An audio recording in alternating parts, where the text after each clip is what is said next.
성령 감림 주일을 맞이해서 오늘 이 시간 성령 충만 실패한 이들이 위한 은혜라는 제목으로 로마서 8장 24절부터 26절까지의 말씀을 가지고 함께 은혜를 나누도록 하겠습니다. 예수님이 활동하시던 당시에 로마의 황제는 로마 사람들로부터 신으로 숭배되어졌습니다. 사람들에게 황제는 신이라고 인식을 시켜주었고요. 많은 로마 사람들이 그래서 로마의 황제를 그냥 사람으로 보지 않고 신으로 여기며 숭배했습니다. 그래서 너는 나 외에는 다른 신들을 내게 두지 말라라는 10계명의 1계명을 지켜왔던 그리스도인들은 로마의 황제를 신으로 여기질 않았습니다. 그러다 보니까 로마 황제와 당국으로부터 심한 핍박과 탄압을 견뎌내야만 했습니다. 그리고 이를 견디다 못한 초대교인들은 도저히 박해가 너무나 심하니까 지하 무덤으로 몰래 들어갔습니다. 그리고 초소를 만들고 예배를 드렸는데 이를 우리는 카타콤이라고 부르고 있습니다. 그렇게 초대교인들은 심한 로마의 박해 속에서도 카타콤이라는 지하 무덤에 숨어 들어가 예배를 함께 드리면서 그런 고난과 역경을 이겨냈고 지금까지도 그 신앙이 우리들에게 이어져 오고 있는 것입니다. 다들 아시다시피 예수님의 제자들 중에 사도 요한을 제외한 다른 모든 제자들이 복음을 전하던 도중에 순교를 당했습니다. 제가 여러 차례 소개해드렸기 때문에 아마 아실 거예요. 간략하게만 소개해 본다면 의심이 많았던 도마는 인도에서 복음을 전하던 도중에 원주민의 창에 찔림을 당했고, 베드로의 형제이자 예수님의 제자였던 안드레는 그리스에서 복음을 전하던 도중에 X자형으로 십자가 처형을 당했습니다. 그리고 예수님을 3번이나 부인했던 베드로는 로마에서 복음을 전하던 도중에 감히 나는 주님과 똑같이 매달릴 수 없다라고 십자가에 거꾸로 매달려서 순교를 당했다라고 전해지고 있습니다. 또한 요한의 형제였던 야고보는 헤롯 왕에 의해 칼로 죽임을 당함으로 12명의 제자들 중에서 제일 먼저 순교를 했고요. 이름이 같았던 또 다른 야고보는 스데반 집사처럼 유대인들에게 돌에 맞아 순교를 당했습니다. 나다나엘이라고 불렸던 제자 바돌로메는 아르메니아라는 지역에서 복음을 전하던 도중에 곤봉에 맞고 산채로 껍질이 벗겨진 채 참수형을 당했고요. 제자 빌림은 히에라폴리스에서 복음을 전하던 도중에 붙잡혀서 몰매를 맞고 십자가형에 처해졌습니다. 또한 제자 다데오는 시리아에서 복음을 전하던 도중에 칼에 맞아 순교했고, 시몬은 페르시아에서 복음을 전하던 도중에 폭도들의 습격을 받아 이사야 선지자처럼 톱에 쓸려서 그렇게 순교를 당하게 되었어요. 마지막으로 자살을 했던 가룟 유다 대신에 제비뽑기를 당했던 그런 제자 마띠아는 아프리카 에디오피아에서 복음을 전하던 도중에 돌파매질을 당하고 참수형으로 순교를 당하게 되었습니다. 이처럼 예수님의 제자들은요, 요한을 제외한 모든 제자들이 하나같이 끔찍한 순교형을 당했던 것이죠. 16세기 전까지 박해를 당했던 이 믿음의 선조들의 기록을 남겨놓았던 순교자 열전이라는 책이 있습니다. 제 서재도 있는데 그 책 전체가 다 지금까지 수많은 순교자들의 어떤 기록들이 남겨져 있습니다. 그 책의 타이틀에 보면 이런 글귀가 있어요. 고문과 죽음 앞에서도 목숨을 걸고 신앙을 지킨 순교자들의 삶과 고난, 그리고 승리에 찬 죽음에 관한 서사시이다 라고 적혀 있습니다. 이처럼 역사적으로 보았을 때 지금 우리가 믿고 있는 기독교는 박해의 종교였고 고난의 종교라고 볼 수가 있습니다. 그래서 마태복음 7장 13절과 14절을 보시면 예수님이 이렇게 말씀하셨어요. 좁은 문으로 들어가라. 멸망으로 인도하는 문은 크고 그 길이 넓어 그리로 들어가는 자가 많고 생명으로 인도하는 문은 좁고 길이 협착하여 찾는 자가 적음이라. 아멘. 이처럼 역사적으로 보았을 때 수많은 순교자의 피로 인해서 지금까지 이 복음이 전해졌고 우리들에게도 이 복음이 지금 심겨져 있는 것입니다. 하지만 지금 이 시대에는 이러한 기독교의 정신은 온데간데 없이 사라지고 있습니다. 다른 종교와 다름없이 이 기독교를 축복과 번영과 성공만을 보장해주는 정교로 여기고는 마치 하나님을 어떤 우리의 소원을 들어주셔야만 하는 어떤 소원 성취의 수단으로 여길 때가 참 많이 있다라는 것입니다. 모르겠어요. 우리 바로 앞에 절이 있는데요. 저는 그 석가탄신일을 맞이할 때마다 죄송해요. 우리 앞에 있는 저를 보면서 의문점을 좀 남기게 돼요.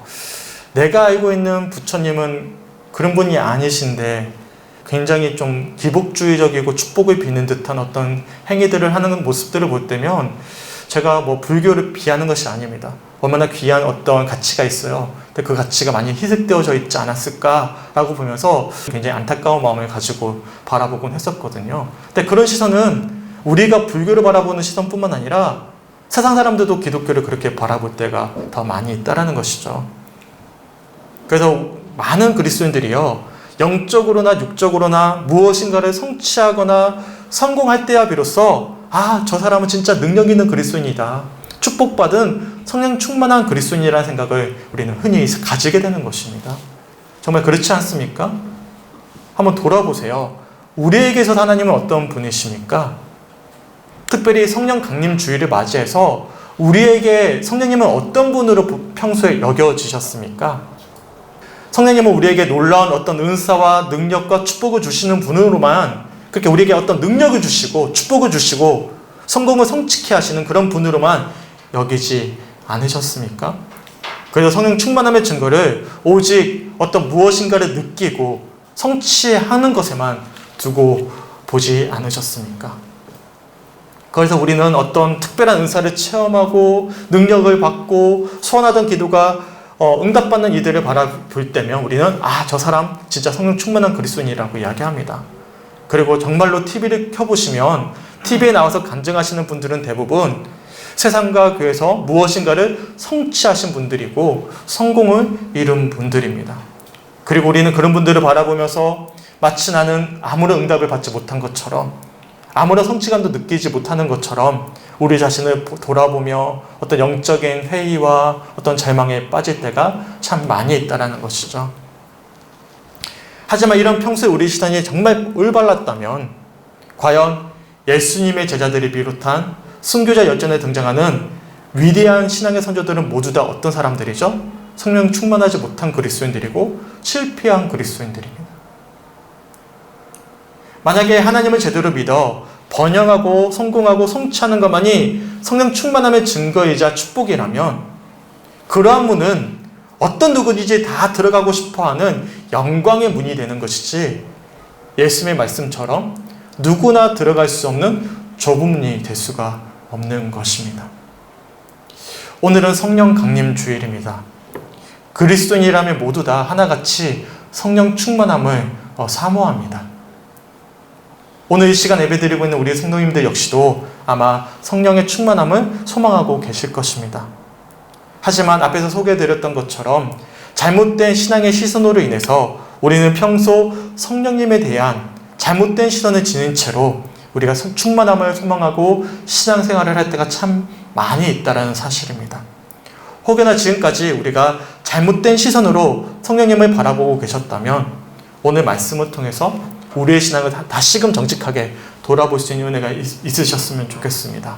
그래서 하나님이 원하시는 올바른 신앙의 전도를 걸어갈 수 있는 우리 성주교회 성들이 되시길 주님의 이름으로 간절히 축원합니다. 과거에 제가 인상 깊게 보았던 뉴스가 있어요. 본문의 말씀을 나누기 전에 먼저 이 뉴스 보도를 잠깐 소개해드리고 말씀을 이어가도록 하겠습니다. 종교의 자유가 없는 북한 땅에서 70년이 넘는 세월을 견뎌낸 성경책을 최근 국내 선교단체가 입수했습니다. 김정은의 강압 통치에도 지하교회는 계속 확산되고 지하교회는 김정은 체제를 뒤흔들고 있습니다. 김정우 기자입니다.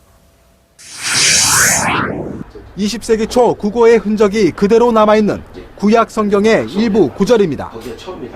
1930년대 출간된 것으로 추정되는 이 성경책은 북한 지하교인이 70년 넘게 비밀리에 보관해오다가 최근 한국으로 밀반출했습니다. 북한 안에 그 지하교회의 리더 중에 한 분이신데 거의 한 200개 이상의 교회를 다루시던 분의 성경입니다. 김 씨 일가를 사실상 신으로 숭배하는 북한에서 지하교인들은 주기도문과 십계명 등을 몰래 필사해가며 신앙을 지켜냈습니다.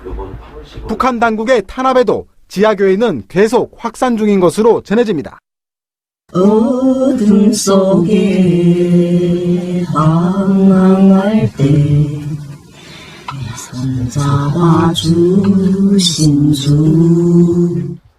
미국의 소리와 같은 외신들은 중국에서 성경을 배운 북한 주민들이 다시 고향으로 파송돼 기독교를 전파한다고 보도했습니다. 우리 사려는 사람들, 중국에 들어왔던 사람들께 모여 앉아서 예배드리던 일이 7차 당 대회를 거치며 절대적인 권위를 선전한 김정은에게 지하교회의 확산은 아킬레스건이 될 전망입니다.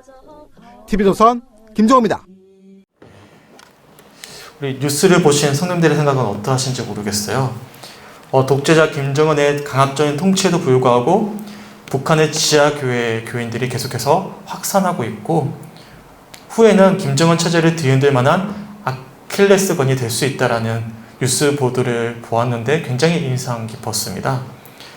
사실상 북한에서 김일성 일가는 신처럼 추앙되거든요. 당시 예수님 시대의 로마의 황제가 신처럼 추앙받듯이 지금 북한 시대도 마찬가지입니다. 그처럼 김일성 일가를 신으로 숭배하는 북한에서 이 지하 교인들은 지난 70년이 넘는 세월 동안 주기도문과 십계명을 직접 필사하면서 자신들의 신앙을 지켜왔던 것이죠. 그리고 그런 심각한 박해와 탄압을 이겨내고 대대로 신앙의 계대를 이어왔던 것입니다. 제가 굉장히 인상 깊었던 영화가 있는데 신이 보낸 사람이라는 영화가 있습니다. 이 영화를 보시면 북한의 압제와 박해 속에서도 목숨을 다해 신앙을 지켜내고 있는 북한 기독교인들의 모습을 간접적으로 우리가 볼 수가 있어요. 실화인데요. 후에 기회가 있다면 한번 보았으면 좋겠습니다. 굉장히 인상 깊어요. 그렇다면 북한의 교인들은 어떻게 해서 이 죽음을 무릅쓰고 신앙을 지켜낼 수가 있는 것입니까? 앞에서 소개해드렸던 예수님의 12제자처럼 또한 수많은 순교자들은 어떻게 해서 이 죽음을 기쁨으로 맞이할 수가 있었던 것이겠습니까? 초대교인들은 어떤 마음으로 어떻게 해서 기쁜 마음으로 지하 무덤에 들어가서 이 카타콤에서 예배를 드릴 수가 있었던 것이겠습니까? 과연 이들은 우리와 어떤 다른 성정을 가지고 있기 때문일까요? 순교자에게는 어떤 우리와 다른 어떤 특별한 믿음이 있기 때문이겠습니까?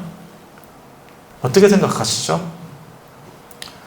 불병거를 타고 하늘에 올라갔던 엘리야를 향해 야고보서가 뭐라고 말씀하냐면 엘리야는 다르지 않다. 우리와 성정이 같다라고 말씀하고 있어요. 이처럼 북한의 그리스도인들이나 순교자들은 우리와 다른 사람이에요. 우리와 다른 어떤 특별한 믿음을 가지고 있는 것이 아닙니다. 이 시간 예배드리고 있는 우리와 똑같은 성령을 가지고 있는 똑같은 믿음의 사람들입니다. 그렇다면 무엇이 그들을 이 좁은 문을 지나갈 수 있는 이 놀라운 믿음으로 이끌어냈고 지금까지도 이 놀라운 이 복음이 우리들에게 전해지고 있는 것입니까? 이에 대해 오늘 본문에서 이렇게 말씀합니다. 우리 본문 로마서 8장 26절 한 소리로 한번 읽어보겠습니다. 시작. 이와 같이 성령도 우리의 연약함을 도우시나니 우리는 마땅히 기도할 바를 알지 못하나 오직 성령이 말할 수 없는 탄식으로 우리를 위하여 친히 간구하시느니라. 아멘. 사도 바울이 어떻게 고백하냐면 성령님께서 우리의 연약함을 도우신다라고 말씀하고 있어요. 마땅히 기도할 바를 모르는 우리를 위해서 이 연약한 우리를 대신해서 우리 성령님께서 친히 말할 수 없는 탄식으로 간구하고 계신다라고 말씀하고 있는 것입니다. 여기서 연약함이라는 단어의 원어를 살펴보면 육체 약함과 질병, 아픔 등 어떤 일상의 어떤 삶 속에서 경험하는 모든 종류의 연약함을 뜻하는 표현이에요. 단순히 영적인 연약함뿐만 아니라 모든 연약함을 통틀어서 표현하고 있는 뜻입니다. 곧 성령님은 육체의 질병과 우리가 삶 속에서 흔히 겪는 고난과 핍박으로 인해 받는 어떤 절망과 고통 속에서 함께 하시는 분이심을, 그리고 그런 연약한 우리들을 위해서 탄식하며 기도하고 계시는 분이심을 우리가 알 수 있는 것입니다. 뿐만 아니라 기도할 바를 모르는 연약한 우리라는 이 표현들을 통해서 이 영적인 회의와 고뇌 속에서 실험하고 있는 우리들을 위해서도 성령님께서 말할 수 없는 탄식으로 우리의 연약한 믿음을 위해 기도하고 계심을 알 수가 있는 것이죠. 제가 개인적으로 존경하는 고신대학교 박연동 교수님이 이 부분에 있어서 이렇게 표현을 하고 계셔요. 제가 한번 소개해 드릴게요. 성령 충만의 축복은 주님을 신실하게 따르는 데 성공한 제자들이 아니라 오히려 철저히 실패한 제자들에게 주어진 선물이었다. 자격을 갖춘 이들이 아니라 부자격자로 확실히 판명된 이들에게 주어졌다. 그들이 선교 사역을 성공적으로 완수한 단계에 이르러서가 아니라 아직 아무 일도 할 수 없는 무기력한 상태에 있을 때 주어진 은혜이다. 사도행전 2장에 보시면 마가의 다락방의 제자들이 모두 다 모여서 기도하고 성령 충만함의 은혜를 받았습니다. 하지만 이 제자들은 어떤 제자들이었죠? 실패를 이미 경험한 제자들이었어요. 모두 다 예수님의 십자가에 달리실 때 부인하고 도망쳐버렸던 실패한 제자들이었어요. 뭔가를 성공하고 이루었기 때문에, 뭔가를 갖추었기 때문에 성령 충만함의 은혜를 받은 것이 아니죠. 연약한 가운데서, 심지어 예수님이 어떻게 되셨죠? 40일 동안 부활하시고 곁에 계셨는데 갑자기 하늘로 승천하셨어요. 이제 그때 예수님이 안 계십니다. 그런 상황 속에서 받은 은혜였다라는 것입니다. 지극히 세상의 시선으로 바라본다면 이 제자들은 십자가형을 받고 죽음을 맞이했던 예수의 잔당으로 여겨졌을 것입니다. 비천한 자들이고 실패한 사람들이었습니다. 본문을 쓴 사도 바울도 마찬가지였어요. 바울의 생애를 쭉 살펴보시면요, 이 사람처럼 박해를 받을 수 있을까 싶을 만큼 참 어려운 삶을 살아냈던 분이셨어요. 사실 사도 바울의 출생은 그렇지가 않았습니다. 가마리아 문화생으로 로마 시민권자를 받은 사람으로서 유대인으로서 앞으로 탄탄한 미래가 보장되어 있던 사람이었어요.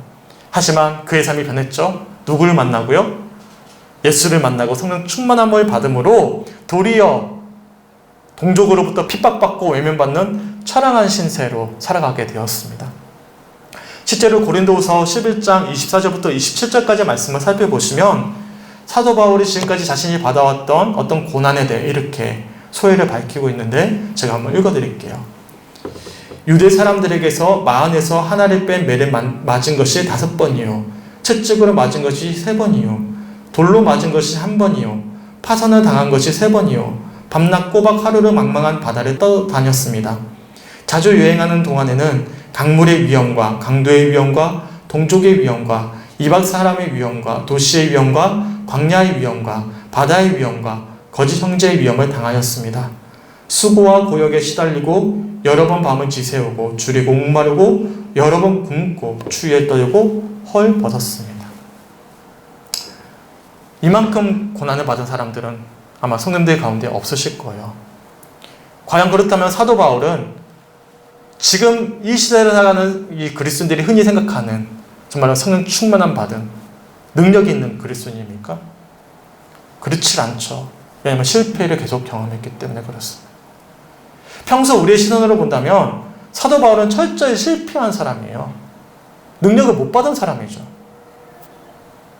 실제로 사도 바울의 마지막이 어떻게 되냐면 로마의 당국으로부터 사형 선고를 받고요, 목이 잘려나가는 참수형을 당하고 생애를 마무리했습니다. 주변에 그리스도인들이 없었어요. 외로이 그렇게 예수님처럼 마지막을 감내하셨어요. 하지만 바울이 이렇게 고백합니다. 고린도후서 12장 9절부터 10절까지 말씀 한 목소리 한번 읽어보겠습니다. 시작. 나에게 이르시기를 내 은혜가 내게 족하도다. 이는 내 능력이 약한 데서 온전하여 짐이라 하신지라. 그러므로 도리어 크게 기뻐함으로 나의 여러 약한 것들에 대하여 자랑하리니 이는 그리스도의 능력이 내게 머물게 하려 함이라.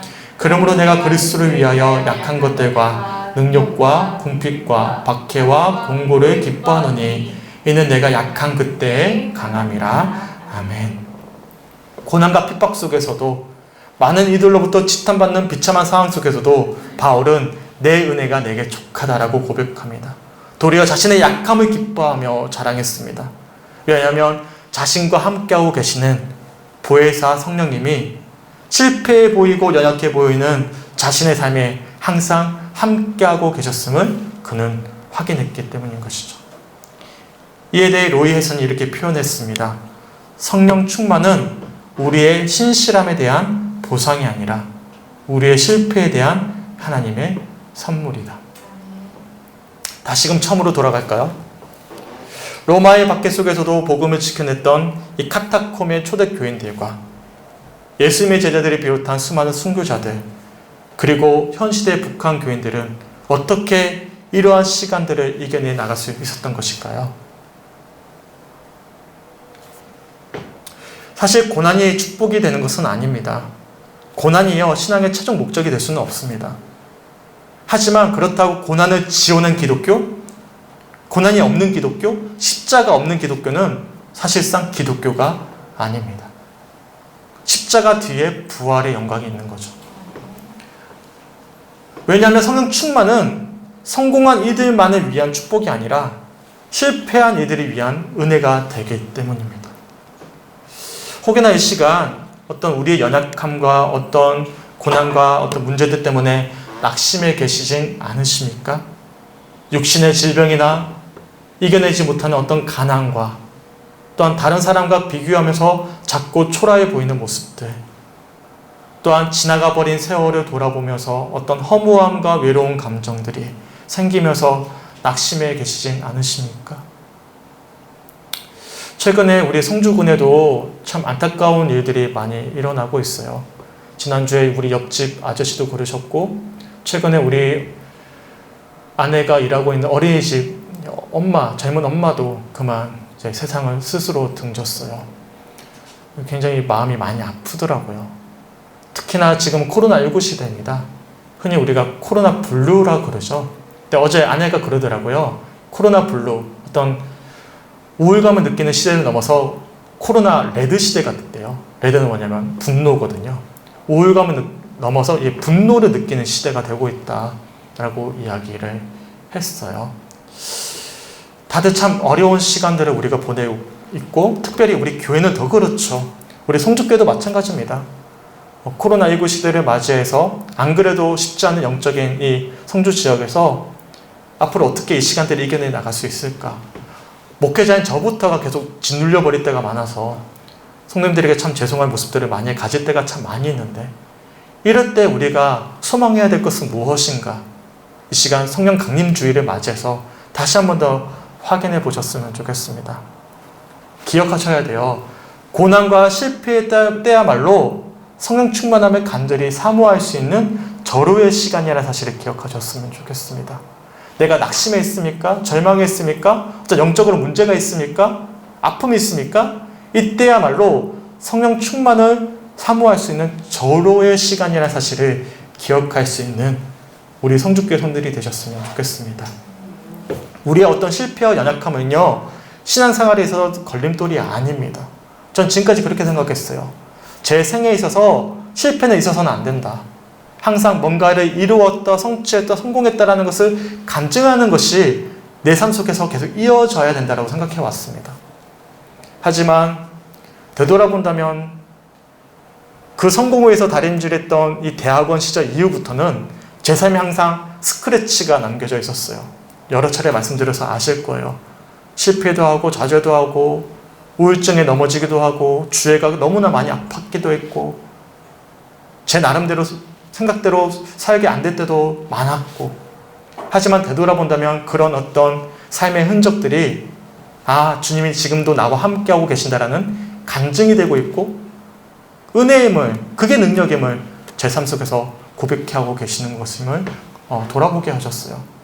지금까지 주님께서는 그만했던 나를 깎아가셨고, 실패를 경험하게 하셨고, 낮아진 자로서 주님만을 온전히 소망케 하셨을 때 내 어떤 생각과 계획과는 다른 어떤 방향으로 인도해 주셨음을 돌아보게 하셨습니다.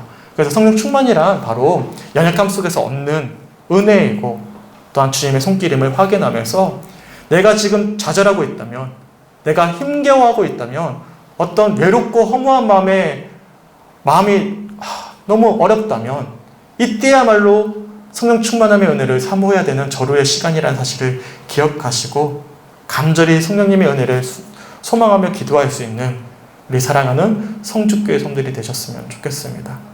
그리고 이렇게 간절히 간구할 때, 그렇게 우리가 성령으로 충만할 때면 오늘 함께 읽은 본문 24절과 25절의 말씀이 단순히 머리가 아니라 우리의 삶으로 체험되어지고 고백되어져 갈 것입니다. 우리 본문 24절과 25절 천천히 한번 읽어보겠습니다. 시작. 우리가 소망으로 구원을 얻었음에 보이는 소망이 소망이 아니니 보는 것을 누가 바라리요. 만일 우리가 보지 못하는 것을 바라면 참으로 기다릴지니라. 이게 얼마나 놀라운 말씀인지 몰라요. 이게 성령 충만함의 증거거든요. 제가 천천히 한 번 더 읽어드릴게요. 우리가 소망으로 구원을 얻었음에 보이는 소망이 아니니 보는 것을 누가 바라리요. 만일 우리가 보지 못하는 것을 바라면 참음으로 기다릴지니라. 아멘. 제가 마지막으로 유명한 신학학자인 폴 아트마이어 박사가 오늘 본문의 말씀을 주의한 글귀를 풀어서 읽어드리고 말씀을 좀 마무리하겠습니다. 천천히 잘 들어보시고 오늘 주신 말씀들을 잘 정리해 보셨으면 좋겠습니다. 우리는 가뭄에 메마른 땅에 살고 있다. 하지만 멀리서 들려오는 폭풍의 천둥 소리를 듣고 있는 사람들과 같다. 신선한 바람은 비의 냄새와 첫 몇 방울의 빗방울을 가져와서 뿌릴 것이다. 우리는 메마른 땅에 서서 기뻐할 수 있다. 왜냐하면 그 땅은 생명을 주는 비로 인해 금방 식힐 것이며 그 비가 오는 것을 이미 느끼고 있기 때문이다. 그래서 우리는 갈라지고 메마른 땅 위에 서서 그리스도 안에서 보기 시작한 하나님의 구원을 확신하며 기대하며 기다리고 있는 것이다. 그 구원은 분명히 온다. 왜냐하면 우리가 이미 하나님의 치유하시는 사랑의 빗줄기를 맞으며 지금 이 시간 그 성령의 임재를 경험하고 있기 때문이다. 아멘. 우리 마지막 영상 보도록 하겠습니다.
함께 오늘 이 시간 기도했으면 좋겠습니다. 저는 성령 강림 주일을 맞이할 때마다 우리 목사님들로부터 자주 들었던 말씀은 성령 충만함을 받으면 능력 있는 자가 된다. 너가 원하는 것을 이루고 성공할 수 있다라는 말씀을 들어왔어요. 하지만 돌아본다면 제 삶 속에 성공한 시간들보다는 실패한 시간이 더 많았고, 그럴 때마다 누군가와 비교할 때마다 어떤 비교의식 속에서 절망하고 낙심할 때가 더 많았거든요. 그래서 그 말씀을 막상 들을 때는 힘이 되고 소망이 되고 간절함이 되었는데, 막상 내가 일상의 삶 속을 살아갈 때면 그 말씀의 도리어 나에게는 화살이 되어져서 제 어떤 연약한 믿음을 더 찢어버리고 주저앉아버리게 만드는 그런 역할을 했음을 오늘 말씀을 준비하면서 돌아보게 되었어요. 성령 강림 주일날 맞이해서 내가 지금 나눠야 될 말씀이 무엇일까를 하나님께 물어보았을 때 주님이 주셨던 말씀은, 너가 지금까지 연약하지 않았니? 너가 지금까지 실패를 계속 경험하지 않았니? 그런데도 불구하고 너는 지금 이 자리에 서서 말씀을 전하고 있지 않니? 지금 너가 만나고 있는 그 성령님이 어떤 분이신지를 나누게 하셨습니다.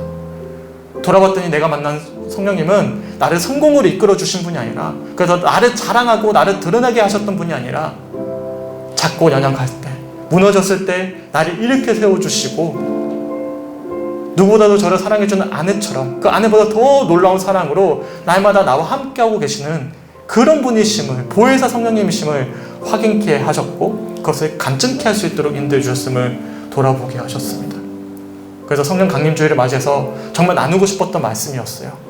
우리 성령님은요, 우리의 연약하고 가난하고 실패한 모습 가운데 찾아오셔서 우리를 일으켜 주시고 정말로 성령의 충만함 속에서 소망을 가지고 구원의 여정을 향해 다름질할 수 있도록 우리를 끝까지 책임져 주시고 인도해 주시는 그런 사랑의 하나님이심을 기억하고 나누게 하셨습니다.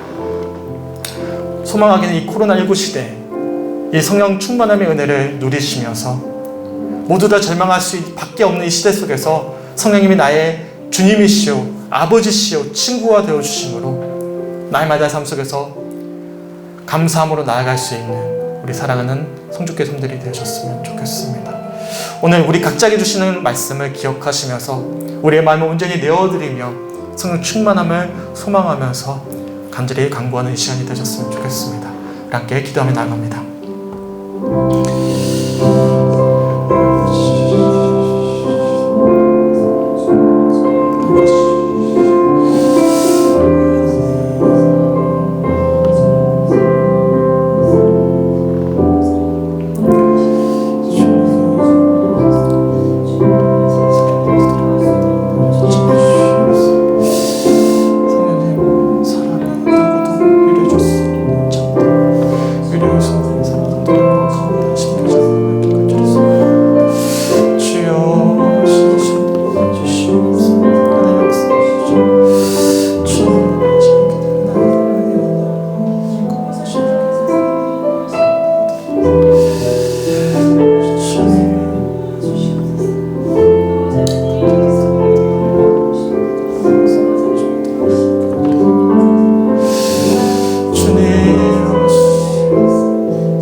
하나님 감사합니다. 성령 감림주일을 맞이해서 하나님 아버지가 주셨던 마음들을 함께 정직하게 성도들과 함께 나눌 수 있도록 인도하심에 주님 너무나 감사합니다.